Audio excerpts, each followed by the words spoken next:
21,000 Pinoy nag-start ng dialysis, pero 11 lang ang kidney transplant. Bakit? Base sa 2017 Philippine Renal Disease Registry, 21,000 plus Filipinos started dialysis nationwide.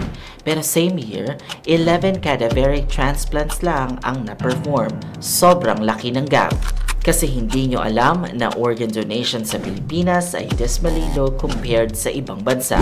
Ako po si Neil Brian Galve at ito po ang Nurse Brain. At ipapakita ko sa inyo ang tatlong dahilan ng organ shortage sa bansa. Una, cultural at religious beliefs. Maraming Pilipino ang naniniwala na dapat intact ang katawan pagkamatay. Pero sabi ng Catholic Church, organ donation is act of charity. Pero mas malaking problema pa. Pangalawa, lack of awareness. Hindi alam ng karamihan na pwedeng mag-sign ng organ donor card o itik sa government IDs, PhilNose and KTI.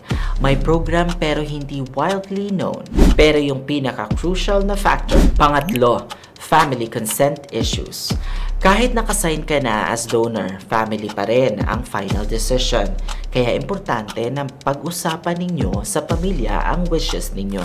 Kaya tandaan, discuss organ donation sa family. Sign donor cards. Take organ donors sa IDs. Your gift of life can end someone's suffering.